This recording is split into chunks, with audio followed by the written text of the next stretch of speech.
അവസരങ്ങളും അവയുടെ മേന്മകളും എന്തൊക്കെയാണ് ഇതിൽ ശ്രദ്ധിക്കാനുള്ളത്. ദേശം എന്നുള്ളതുകൊണ്ട് ഉദ്ദേശിക്കുന്നത് കേരളമാണെങ്കിൽ ഒട്ടേറെ സ്ഥാപനങ്ങൾ ഉണ്ടെന്നാണ് പറയപ്പെടുന്നത്. ഏതെങ്കിലും ഒന്നിൻ്റെ പേര് ഞാൻ എടുത്തു പറഞ്ഞാൽ ഞാൻ ഒരെണ്ണം വിട്ടുപോയാൽ അത് മോശമാവും. മിക്കവാറും ആശ്രമങ്ങൾ ചിലതെല്ലാം വളരെ പ്രാചീനങ്ങളാണ്, സ്വാമിജിമാരുണ്ട്. എങ്കിലും എനിക്ക് പരിചയമുള്ളത്, നിങ്ങൾ പഠിക്കാൻ വളരെ താല്പര്യമുള്ളവരാണ് എങ്കിൽ പന്മന ശ്രീ വിദ്യാധിരാജ ചട്ടമ്പി സ്വാമികളുടെ സമാധി സ്ഥാപനത്തിൽ പ്രാതസ്മരണീയനായ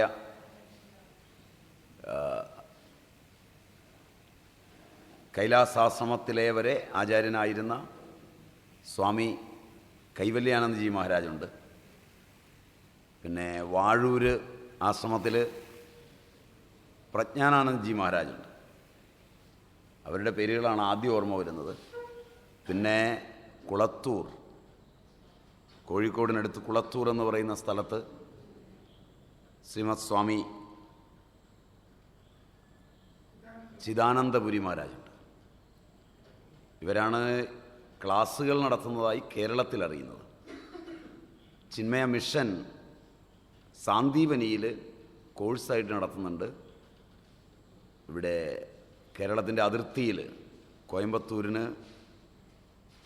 റൂട്ടല്ല, ഏതാണ്ട് മണ്ണാർക്കാട് നിന്ന് പോയാൽ ആർഷവിദ്യാ ഗുരുകുലം സ്വാമി ദയാനന്ദ സരസ്വതിയുടേതുണ്ട്. പഠിപ്പിക്കുന്ന സ്ഥാപനങ്ങളായി ഇവയേ ഉള്ളൂ എന്നാണ് എനിക്ക് തോന്നുന്നത്. സാധനകൾക്ക് പറ്റിയതായി ഒട്ടേറെ സ്ഥാപനങ്ങളുണ്ട്. പിന്നെ ആളുകളെ വരുത്തി പഠിപ്പിക്കുന്ന അമൃതാനന്ദമയി മിഷൻ പോലുള്ള സ്ഥാപനങ്ങളുണ്ട്. ഇങ്ങനെ അവിടെ ഒരുപാട് ആചാര്യന്മാരെ അതാത് സമയങ്ങളിൽ വരുത്തി അവിടുത്തെ സാധകരായവർക്ക് ക്ലാസ് കൊടുക്കുന്നുണ്ട്. ഇങ്ങനെയൊക്കെയുള്ള സ്ഥാപനങ്ങളെ എനിക്ക് കേട്ടറിയുള്ളൂ. കേരളത്തിന് വെളിയിലും ധാരാളം സ്ഥാപനങ്ങളുണ്ട്. അന്വേഷിച്ചിറങ്ങിയാൽ സ്ഥാപനങ്ങൾക്ക് ബുദ്ധിമുട്ടുണ്ടാവില്ല. ദേശം എന്നുള്ളതുകൊണ്ട് കേരളമായിരിക്കും ഉദ്ദേശിച്ചതെന്ന് ഞാൻ കരുതുന്നു. തക്ഷില നളന്താദിയായവയ്ക്ക് എന്താണ് സംഭവിച്ചത്? ബുദ്ധ മതത്തിൻ്റെ സുവർണകാലങ്ങളിൽ ഹൈന്ദവ സനാതനധർമ്മത്തെ ആധാരമാക്കി വളർന്നു വന്നിട്ടുള്ള വളരെ പ്രസിദ്ധങ്ങളായ സർവകലാശാലകളാണ് മേൽപ്പറഞ്ഞവയൊക്കെ. അതിൽ തക്ഷിലയിൽ യേശുക്രിസ്തു വരെ പഠിച്ചിട്ടുണ്ടെന്നാണ് പറയപ്പെടുന്നത്. പേളസ്ബക്കും കൂട്ടരുമൊക്കെ ഈ അഭിപ്രായക്കാരാണ്.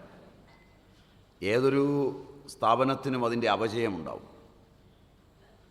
അത് ആന്തരികവും ബാഹ്യവുമായ ആക്രമണങ്ങൾക്ക് എപ്പോഴും വിധേയമാവും.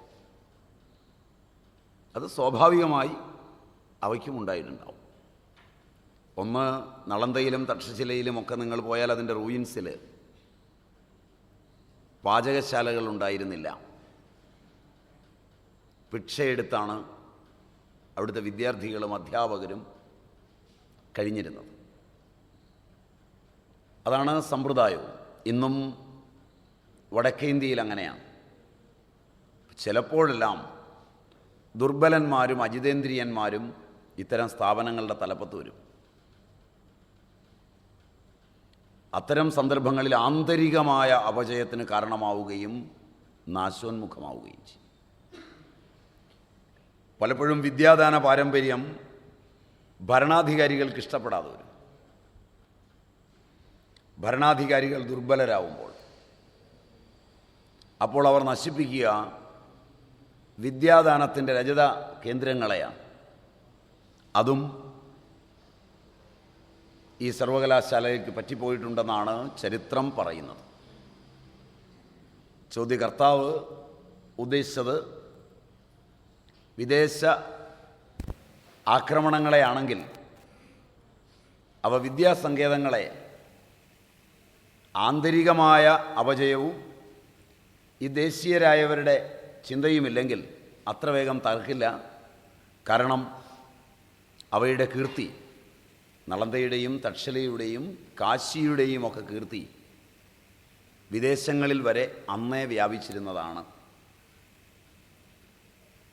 ഇവിടുത്തെ അറിവ് അവരുടെ ഏറ്റവും ഇഷ്ടപ്പെട്ട വസ്തുവായിരുന്നതുകൊണ്ട് വിദേശീയർക്ക് ധനാഗമനത്തിനുള്ള കേന്ദ്രം ഇന്ത്യയുടെ വിദ്യാദാന പാരമ്പര്യമാണ് അന്നും ഇന്നും. ഇന്നും അത് മാറാൻ പോവുകയാണ് ലോക മാർക്കറ്റിൽ. ഇന്നും ഒരു ശരാശരി ഇന്ത്യക്കാരന് വളരെ ഉന്നത നിലയിൽ ഗവേഷണ രംഗങ്ങളെയും കടന്ന് വൈദ്യവിദ്യാഭ്യാസം അങ്ങനെയുള്ള വിദ്യാഭ്യാസം എല്ലാം കഴിയാൻ ചെലവ് നന്നേ കുറവാണ്. വിദേശ രാജ്യങ്ങളിൽ അതിൻ്റെ ചിലവ് വളരെ 10 മടങ്ങാണ്. അപ്പം അങ്ങനെ വരുമ്പോഴാണ് ഇന്ത്യയിലെ പഠിപ്പുള്ള മസ്തിഷ്കമുള്ള ആളുകൾക്ക് അവിടെ മാർക്കറ്റിൽ വിലയുണ്ടാകുന്നത്.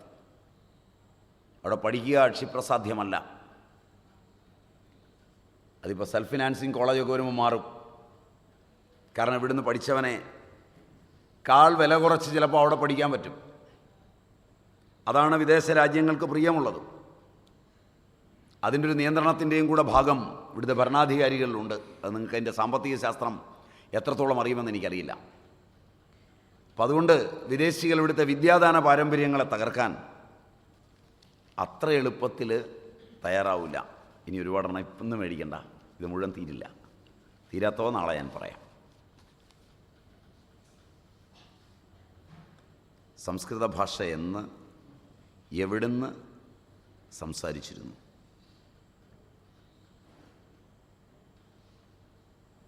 ഇതിൻ്റെ കൃത്യമായ കാലമൊന്നും പറയാൻ എനിക്കാവില്ല. കാരണം ഒരു ഭാഷ രൂപാന്തരപ്പെട്ടു വരുന്നത് അനേക നൂറ്റാണ്ടുകളിലൂടെയാണ്. സമക്രു ധാതുവിൽ നിന്നാണ് ഭാഷയുടെ ഉൽപ്പത്തി എന്നറിയാം. ആ നിലയിൽ പിന്നെ ഇന്ന് കാണുന്ന സംസ്കൃത ഭാഷ പാണിനി ക്രോഡീകരിച്ച വ്യാകരണശാസ്ത്രത്തിൻ്റെ അടിസ്ഥാനത്തിൽ രൂപാന്തരപ്പെട്ടിട്ടുള്ളതാണ്. പാണിനിക്ക് മുമ്പുള്ള ശാകടായനൻ, കാശകൃഷ്ണൻ, അങ്ങനെ ഒരുപാട് ആചാര്യന്മാരുടെ വ്യാകരണ പുസ്തകങ്ങളുണ്ട്. അപ്പോൾ സംസ്കൃതം പാണിനിയോടുകൂടിയാണ് ഏതാണ്ട് ഈ രീതിയിലായത് എന്ന് പറയാം. തമിഴ് അധ്യാത്മ സാഹിത്യം സംസ്കൃതത്തിൽ ഉള്ളതുമായി പൊരുത്തപ്പെടുന്നുണ്ടോ? പൊരുത്തപ്പെടുന്നുണ്ടെന്ന് മാത്രമല്ല, വളരെ പ്രസിദ്ധങ്ങളായ തമിഴ് സാഹിത്യ കൃതികൾ ആഴ്വാർമാരുടെയും നയനാർമാരുടെയും വള്ളുവരുടെയും ഒക്കെ ഒരുപാടായിട്ടുണ്ട്. വളരെ വിപുലമായ ഒരു അധ്യാത്മ സാഹിത്യമാണ് തമിഴ്നാട്ടിലുള്ളത്. ഈ നാട്ടിലെ ജ്ഞാനം കെട്ടിപ്പടുത്തവർ ആരായിരുന്നു? എവിടെയുള്ളവരായിരുന്നു? ഇവിടുത്തെ ആദിവാസിയാണോ? സായിപ്പ് പറയുന്ന ആര്യന്മാരാണോ? അവർ എന്തു ചെയ്തു? സംഭാവന ചെയ്തു? ദ്രാവിഡർ എന്തു ചെയ്തു? ആര്യദ്രാവിഡ സങ്കല്പമൊക്കെ അത്ര ശാസ്ത്രീയമായ പഠനമാണെന്ന് എനിക്ക് തോന്നുന്നില്ല. കാരണം നിങ്ങൾ പഠിക്കുന്ന രാമായണത്തെയും മഹാഭാരതത്തെയും ആസ്പദമാക്കിയാണ് ആര്യദ്രാവിഡ ചിന്തകളൊക്കെ വരുന്നത്. ആര്യന്മാർ ദ്രാവിഡരോട് നടത്തിയ യുദ്ധമാണ് രാമായണവുമെന്നും മറ്റുമൊക്കെയാണ് പല ചരിത്ര പണ്ഡിതന്മാരും പറയുന്നത്. അതിൻ്റെ തെളിവുകൾ ദുർബലങ്ങളാണെന്നുള്ളതിന് രാമായണത്തിൽ സുന്ദരകാണ്ഡത്തിൽ ആഞ്ജനേയൻ രാവണനെ പരിചയപ്പെടുത്തുന്നൊരു ഭാഗമുണ്ട്. ബ്രാഹ്മണ്യം ആര്യമാണ് എന്നാണെങ്കിൽ രാവണനോട് പറയുന്നത് ത്വം ബ്രാഹ്മണസ്യുത്തമ വംശസംഭവ പൗലസ്ത്യപുത്രോസി കുബേരബാന്ധവ എന്നാണ്. നീ ബ്രാഹ്മണനാണ്. രാവണൻ ബ്രാഹ്മണനാണ്, സാമവേദിയാണ്, ഗായത്രി മന്ത്രത്തിന് ഭാഷ്യം രചിച്ചവനുമാണ്. രാവണൻ്റെതായ ഒരുപാട് സംഭാവനകൾ പറയപ്പെടുന്നുണ്ട്. പുരാണം പറയുന്ന രാവണൻ അല്ല എന്ന് പറഞ്ഞാൽ പിന്നെ ചോദ്യത്തിന് അർത്ഥമില്ല. പുരാണത്തിലെ രാവണനെക്കുറിച്ചാണ്, ഇതിഹാസത്തിലെ രാവണനെക്കുറിച്ചാണ് ആഞ്ജനേയൻ പറയുന്നത്. അതേപോലെ തന്നെ രാവണൻ്റെയാണ് ശിവതാണ്ഡവ സ്തോത്രം, ഗായത്രി മന്ത്രഭാഷ്യം, പ്രസിദ്ധമായ അർക്കപ്രകാശം എന്ന ആയുർവേദ ഗ്രന്ഥം, ബാലചികിത്സാ ഗ്രന്ഥം, ഇങ്ങനെ രാവണൻ്റെതായി കുറേയുണ്ട്. മാത്രമല്ല ആഞ്ജനേയൻ താൻ തന്നെ, സംസ്കൃത ഭാഷയിലാണ് ആഞ്ജനേയൻ സീതയോട് സംസാരിക്കുന്നതിനെപ്പറ്റി ആലോചിക്കുന്നത്. രാമായണം എടുത്തു പഠിച്ചാൽ ആഞ്ജനേയനെ പരിചയപ്പെടുത്തുന്നിടത്തൊരു 14 ശ്ലോകമുണ്ടെന്നാണ് എൻ്റെ ഓർമ്മ. മൂലത്തിൽ കുറേ ഈരടികളുണ്ട് എഴുത്തച്ഛൻ്റെ രാമായണത്തിൽ. വയ്യാകരണൻ വടു നിർണയം. ഒരു കുരങ്ങൻ ഇത്രയേറെ സംസ്കൃതം പഠിച്ചു, എന്നിട്ട് നമ്മളാരും ഇന്ന് ഇത്രയും പഠിച്ചിട്ടില്ലെങ്കിൽ നവവ്യാകരണവും പഠിച്ചവനായിരുന്നു ആഞ്ജനേയൻ. ആഞ്ജനേയൻ്റേതായി പറയപ്പെടുന്ന ഹനുമൻ നാടകം വളരെ പ്രസിദ്ധമാണ്. ആഞ്ജനേയൻ്റെ പേര് ചേർത്തൊരു രാമായണമുണ്ട്.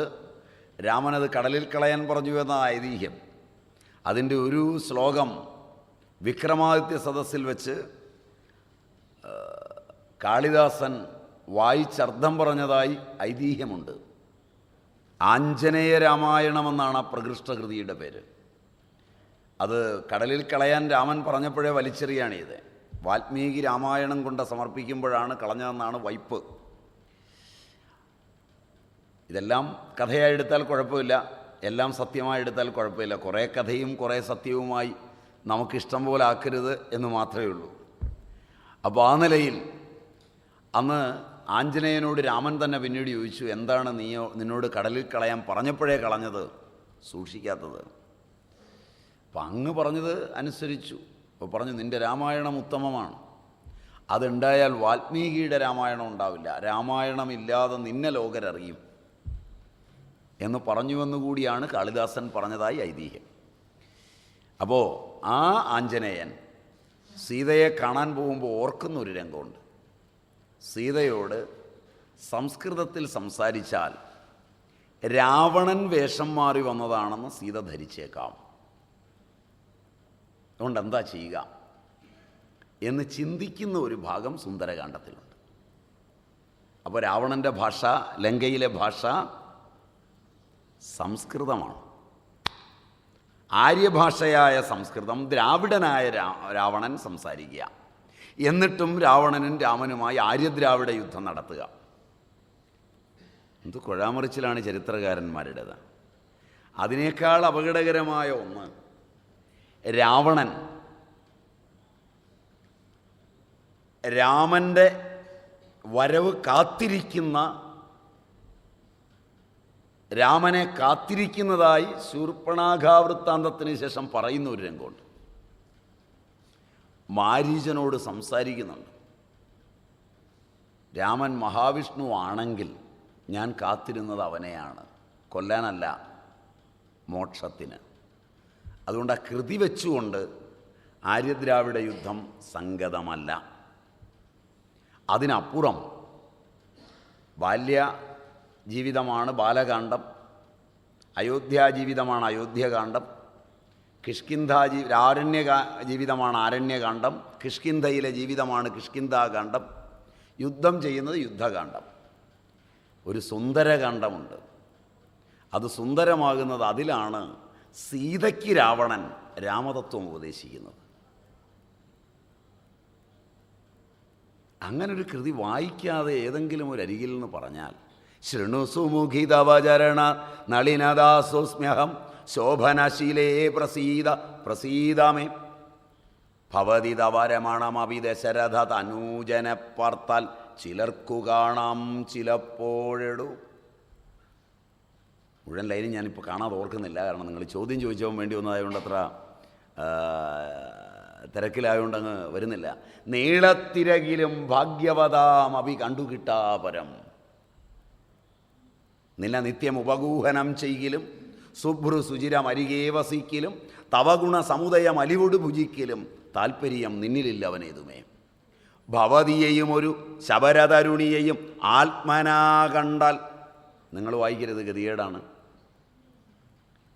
നിങ്ങൾ വായിച്ചാൽ ഈ ആത്മനാ ശബ്ദം മറന്നു പോകും, കാരണം നിങ്ങളുടെ സ്വഭാവം കയറി വരും. ഭവതിയെയും ഒരു ശബരതരുണിയെയും ആത്മനാ കണ്ടാൽ അവനില്ല ഭേദം പ്രിയേ. മനസ്സിലായെന്ന് വിചാരിക്കുന്നു, അർത്ഥം പറയേണ്ടെന്ന് വിചാരിക്കുന്നു. ഞാൻ ആദ്യം പറഞ്ഞൊരു വഷളത്തരവും കൂടെ ഉള്ളതുകൊണ്ട് അർത്ഥം ഒട്ടും പറയേണ്ടെന്ന് വിചാരിക്കുന്നു. ഭവതിയെയും ഒരു ശബരതരുണിയെയും ആത്മനാ കണ്ടാൽ അവനില്ല ഭേദം പ്രിയേ. ആത്മഭാവത്തിൽ നീയും ഒരു പറയ വനിതയും രാമന് തുല്യമാണെന്ന് പറയുമ്പോൾ രാമൻ മാതംഗമുനിയുടെ ആശ്രമത്തിൽ ശബരിയുടെ ഉച്ഛിഷ്ടം ഭക്ഷിക്കുകയാണ്. എവിടെ നിൽക്കുന്നു രാവണൻ എന്നാലോചിക്കുക. സ്വഭജനുമൊരവനി സുരവരനും അവനൊക്കും ഈ ശ്വക്കളും ഗോക്കളും ഭേദമില്ലേതുമേ. പട്ടിയുടെ മാംസം തിന്നുന്ന ചണ്ടാലനും ഒരവനി സുരവരനും 3 സന്ധ്യകളിലുമെങ്കിലും ഊക്ക് കഴിക്കുന്ന ബ്രാഹ്മണനും അവന് തുല്യമാണ്. കാരണം ബ്രാഹ്മണോത്തമനായ സമവേദിയായ ഞാനും തലകീഴായി തപസ് ചെയ്യുന്നവനും അവന് തുല്യമായിരിക്കുന്നു. ഗോക്കളും ശ്വാക്കളും ഒന്നും ഭേദമില്ല. പണ്ഡിതമാനവാൻ, നിർമ്മമൻ, നിത്യൻ, നിരീഹൻ, നിഷ്കിഞ്ചനപ്രിയൻ, ഭേദഹീനാത്മകൻ, ഈ പദങ്ങളൊക്കെ ബ്രഹ്മത്തിൻ്റെയാണ്. ഇതൊക്കെ രാവണൻ്റെ പദമാണ്.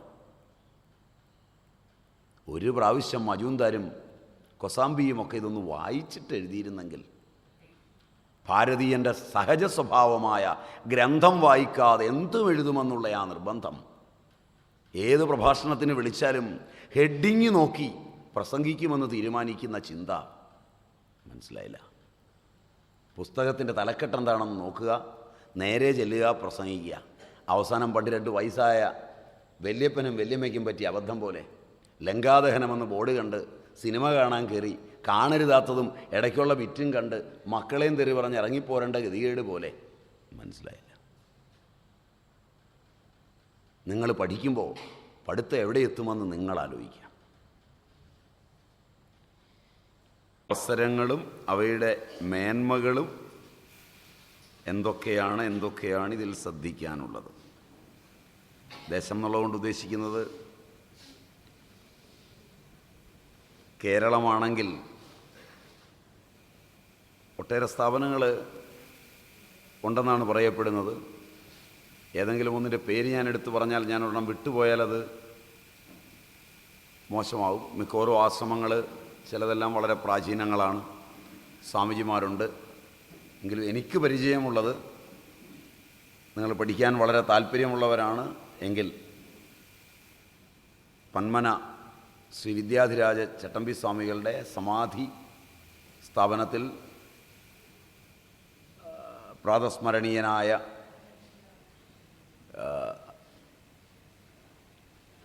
കൈലാസാശ്രമത്തിലെ വരെ ആചാര്യനായിരുന്ന സ്വാമി കൈവല്യാനന്ദജി മഹാരാജുണ്ട്. പിന്നെ വാഴൂര് ആശ്രമത്തിൽ പ്രജ്ഞാനാനന്ദജി മഹാരാജുണ്ട്. അവരുടെ പേരുകളാണ് ആദ്യം ഓർമ്മ വരുന്നത്. പിന്നെ കുളത്തൂർ, കോഴിക്കോടിനടുത്ത് കുളത്തൂർ എന്ന് പറയുന്ന സ്ഥലത്ത് ശ്രീമത് സ്വാമി ചിദാനന്ദപുരി മഹാരാജുണ്ട്. ഇവരാണ് ക്ലാസ്സുകൾ നടത്തുന്നതായി കേരളത്തിൽ അറിയുന്നത്. ചിന്മയ മിഷൻ സാന്ദീപനിയിൽ കോഴ്സായിട്ട് നടത്തുന്നുണ്ട്. ഇവിടെ കേരളത്തിൻ്റെ അതിർത്തിയിൽ കോയമ്പത്തൂർ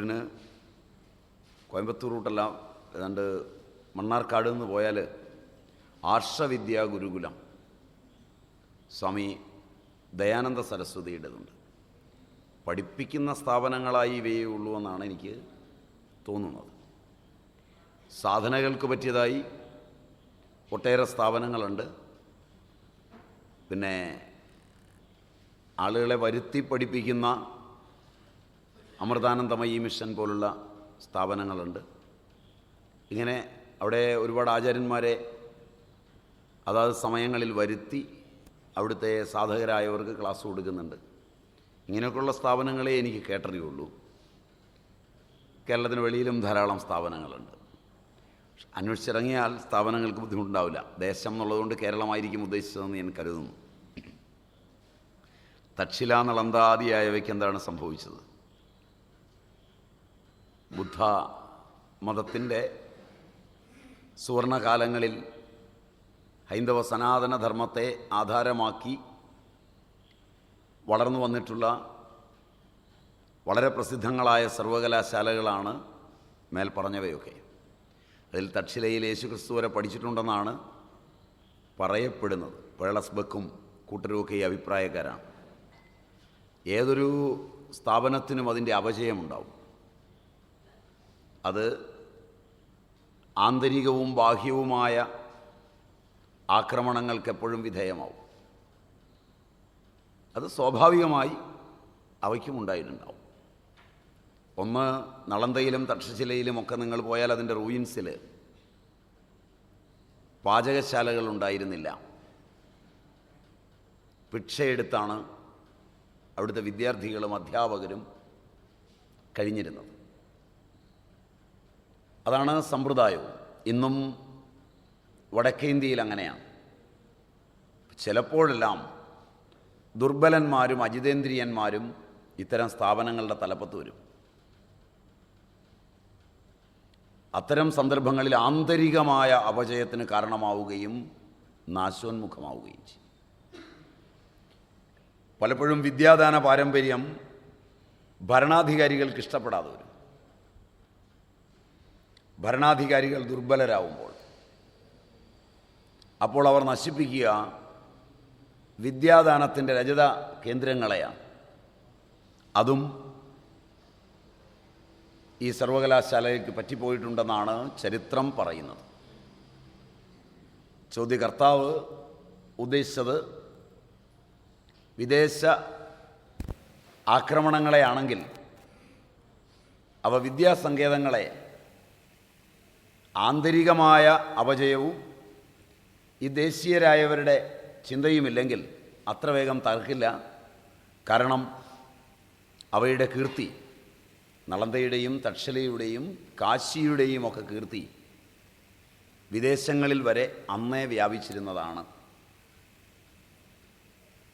ഇവിടുത്തെ അറിവ് അവരുടെ ഏറ്റവും ഇഷ്ടപ്പെട്ട വസ്തുവായിരുന്നതുകൊണ്ട് വിദേശീയർക്ക് ധനാഗമനത്തിനുള്ള കേന്ദ്രം ഇന്ത്യയുടെ വിദ്യാദാന പാരമ്പര്യമാണ് അന്നും ഇന്നും. ഇന്നും അത് മാറാൻ പോവുകയാണ് ലോക മാർക്കറ്റിൽ.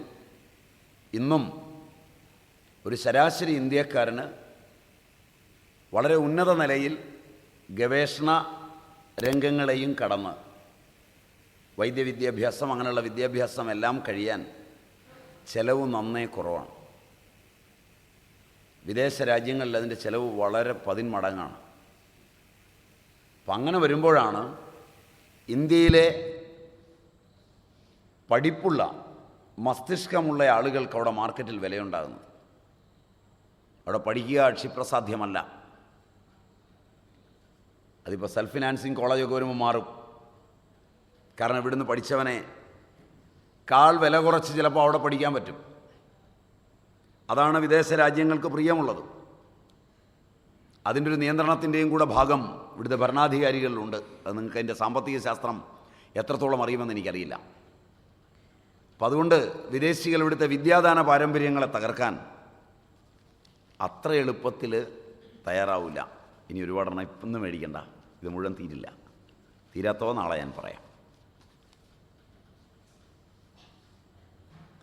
സംസ്കൃത ഭാഷ എന്ന് എവിടുന്ന് സംസാരിച്ചിരുന്നു?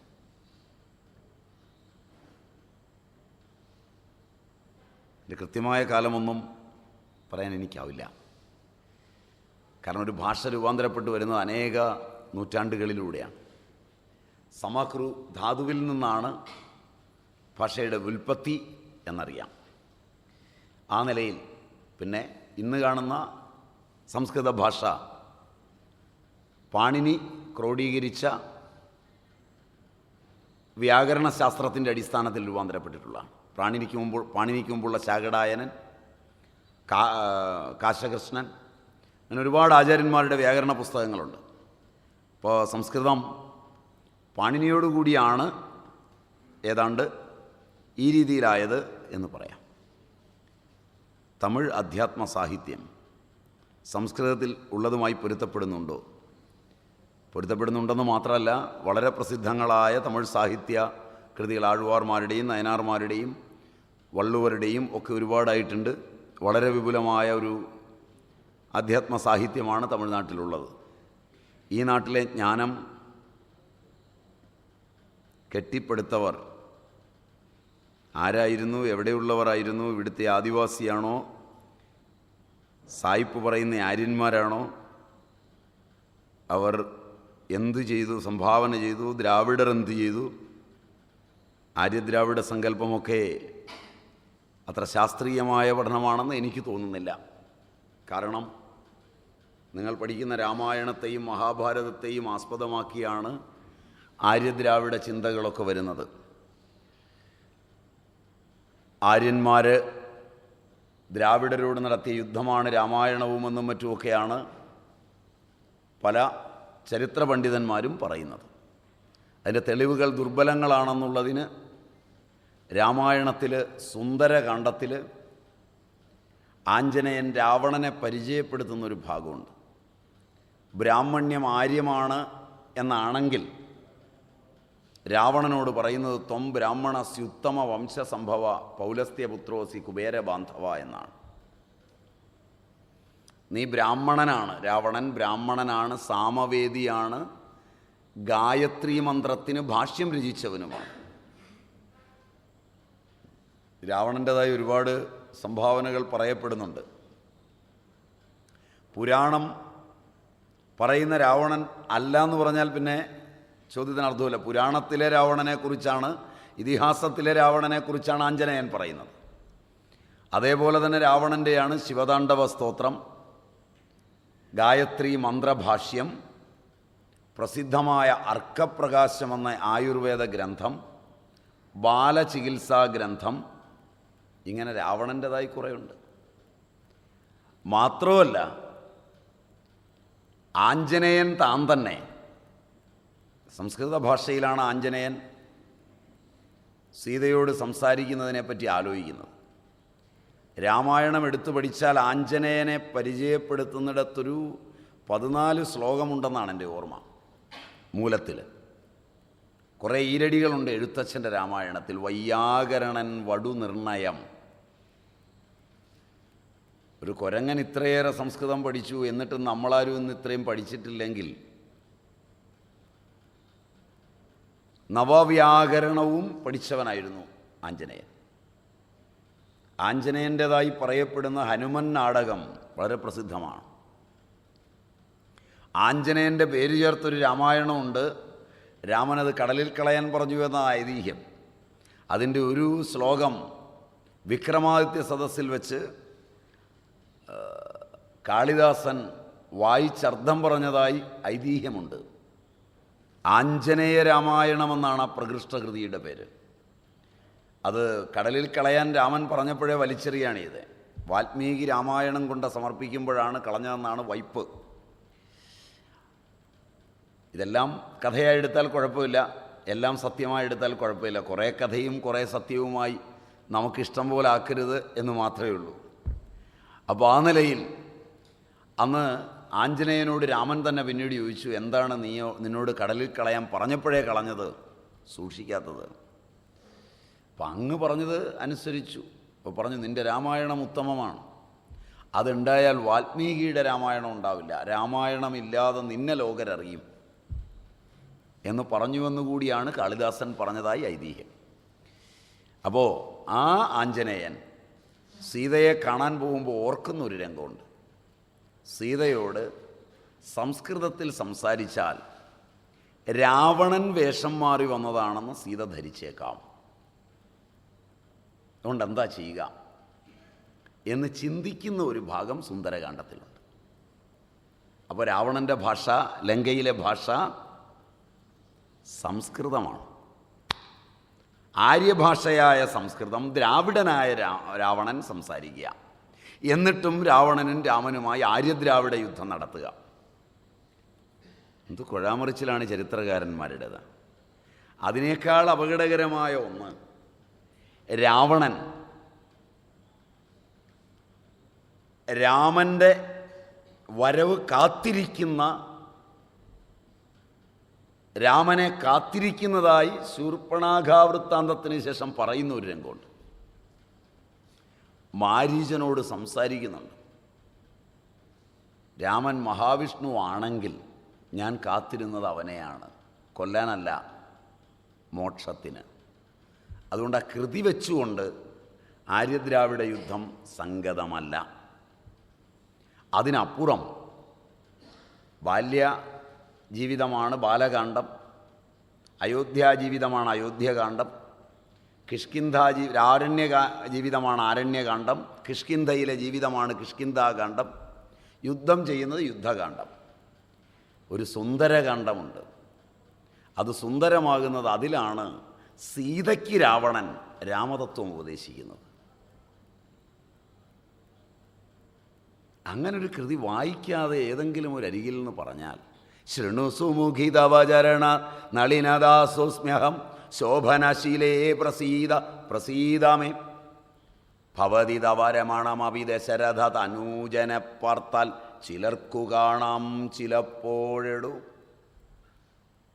മുഴുവൻ ലൈനും ഞാനിപ്പോൾ കാണാതെ ഓർക്കുന്നില്ല, കാരണം നിങ്ങൾ ചോദ്യം ചോദിച്ചാൽ വേണ്ടി വന്നതായതുകൊണ്ട് അത്ര തിരക്കിലായതുകൊണ്ട് അങ്ങ് വരുന്നില്ല.